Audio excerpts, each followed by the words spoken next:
আমি আর মদ খাবো না, মরণ না খেয়ে আর খাবো না, প্লিজ আমাকে এবারের মতো ক্ষমা করে দাও প্লিজ। যদি কেউ প্রয়োজনে নেশা করে সে নেশা কখনো অন্যায় নয়। মদনবাবু, ধর্মের মূল আধার হলো কর্ম। তাই তোমার জীবনের কর্মটা কিন্তু ঠিক করতে হবে। এবার তুমি যে একটু আধটু যে ওকে সারে যে নেশা করো, এই সমস্ত নেশাগুলো কিন্তু ত্যাগ করতে হবে। নেশা করা ধর্মের পক্ষে অন্যায় বা পাপ। ভূর্ভুবস্সঃ তস্সবিতুর্বরেণ্যং ভর্গো দেবস্য ধীমহি ধিয়ো ন প্রচোদয়াৎ।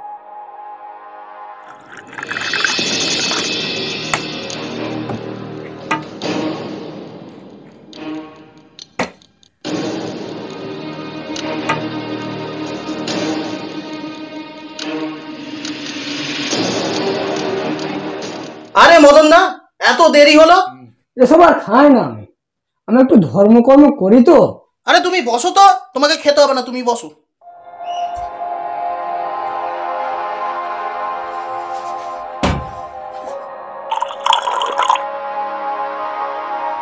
আরে দাদা, এক পেক অন্তত খাও, তুমি সাধু হয়ে গেলে নাকি? আগে যা খাওয়া খেয়েছি, এখন আর খাই না। আরে একটু ধর্ম টর্ম করি তো, এসব খাই না, এসব খাওয়া পাপ। পাপ? এগুলো তোমাকে কে বলেছে? আমি যার কাছে একটু ধর্মকর্ম শিখি, আমাদের পাড়া সুজিত দা। কে? সুজিত দা? সুজিত দা কি জানে? দাঁড়াও, তোমাকে একজনের ভিডিও দেখাচ্ছি। উনি 1,00,000 গ্রন্থ পড়ে কীর্তন করেন। তিনি মদ নিয়ে কি বলছে সেটা শোনো।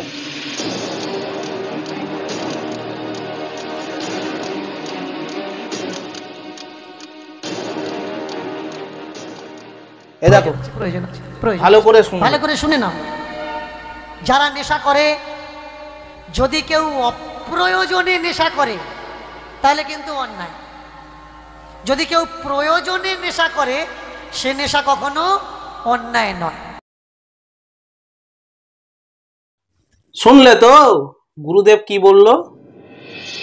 প্রয়োজনে মদ খেলে কোনো অন্যায় নয়, অপ্রয়োজনে খেলে তবেই অন্যায়। কিন্তু আমরা আনন্দ পাওয়ার প্রয়োজনে মদ খাই, তাহলে এখানে অন্যায়টা কোথায়? আমরা তো প্রয়োজনেই খাচ্ছি। সত্যিই তো, আনন্দ খুশি এইগুলোই তো জীবনের একটা বড় প্রয়োজন। আরে মদনদা, সেই জন্যই তো আমাদের মদ খাওয়াটা দরকার। অত বড় জ্ঞানী মানুষ যেখানে প্রয়োজনে খেতে বলছে, তাহলে আমরাই বা খাবো না কেন?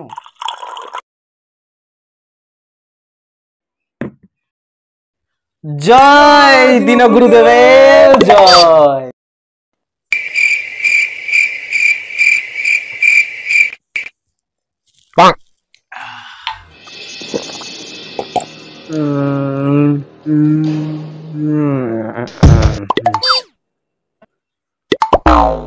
এই কি হলো?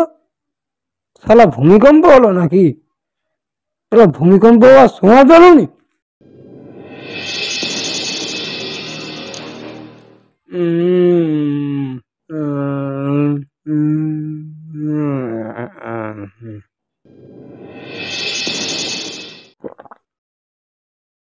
আরে মদকে যদি না হয় বেসামাল, তবে কিসের মাতাল?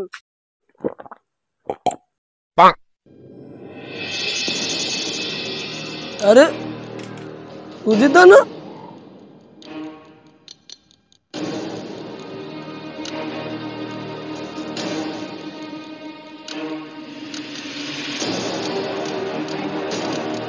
আরে দাঁড়াও দাঁড়াও সুজিত, দাঁড়াও।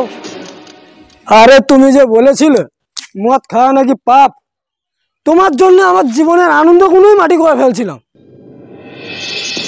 যেটা জানো না সেটা বলো কেন?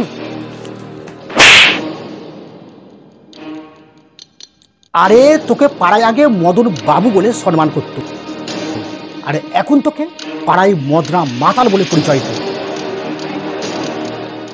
সুজিত কি জোর মারলে, নেশাটাই চড়ে গেল। তোকে তো বলেছিলাম যে মদ খাওয়া পাপ।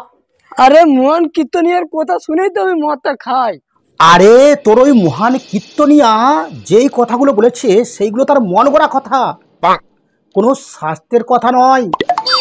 ওনারা প্ল্যান করে স্বাস্থ্যের সেই বিকৃত অংশগুলো জনসমক্ষে তুলে ধরেন, যেই অংশগুলো প্রচার করলে মানুষ সনাতন ধর্মের প্রতি আস্থা হারাবে। কখনো স্বাস্থ্যের ভালো দিকগুলো মানুষের কাছে তুলে ধরে না। তোকে মনুসংহিতা খুলে দেখিয়ে দেবো, সেখানে 1194 পরিষ্কারভাবে বলা হচ্ছে মদ বা সুরা হলো অন্যের মলস্বরূপ, অর্থাৎ অন্যের পটি সমান। সুরা হলো পাপ রূপ, মানে সেটা পাপ। তাই ব্রাহ্মণ, ক্ষত্রিয় সকল বর্ণের সেটাকে বর্জন করা উচিত। শুধু মনুসংহিতা নয়, ঋগ্বেদের 8, 21, 14 বলা হচ্ছে তোমার বন্ধু যদি নেশাকারী হয়, তারপর সে যদি বিদ্বান ও ধনীও হয়, সে কিন্তু বজ্রাঘাতের মতো ক্ষতিকারক, তাই তাকে পরিত্যাগ করা উচিত। আর আমার মনে হয় তো তুই সেই বজ্রাঘাত বন্ধুর পাল্লাই পড়ে আজকের মদন বাবু থেকে মদনা মাতালে পরিণত হয়েছিস। কালকে শাস্ত্র নিয়ে তোর কাছে আসছি, তোর ওই বজ্রাঘাত বন্ধুটাকে একবার ডাকিস। কি হলো, মদনদা এখনো কেন আজকের আসছে না? না, বোতলটা নিয়ে গিয়ে 2 প্যাক খাইয়ে আসে, তাহলে পুরো বোতলের দামটাই ঝাড়া যাবে। মদনদাকে মদনা মাতাল বানিয়ে লাভটা আমার ভালোই হচ্ছে, খুব প্রিয় মদ খাওয়া হচ্ছে।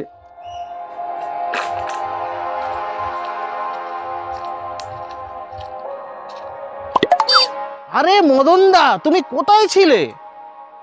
কতক্ষণ ধরে তোমার জন্য মদ নিয়ে অপেক্ষা করছি।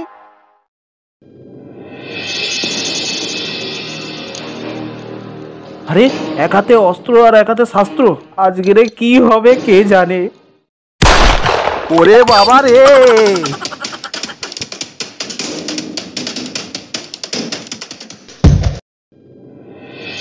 আরে পালিয়ে যাবি কোথায়?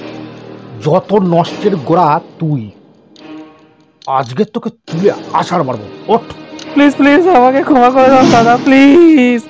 আমি আর মদ খাবো না, মদনদাকেও আর খাবো না, প্লিজ আমাকে এবারের মতো ক্ষমা করে দাও, প্লিজ প্লিজ প্লিজ আমাকে ক্ষমা করে দাও দাদা, প্লিজ। আমি আর মদ খাবো না, মদনদাকেও আর খাবো না, প্লিজ আমাকে এবারের মতো ক্ষমা করে দাও, প্লিজ। ঠিক আছে, আজকে তোকে ক্ষমা করে দিলাম।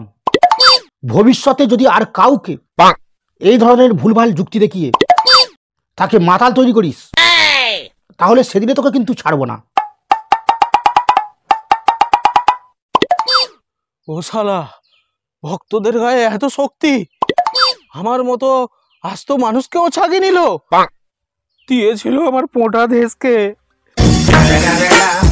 It's the motherfucking Eagle Double G. Snoop Dogg.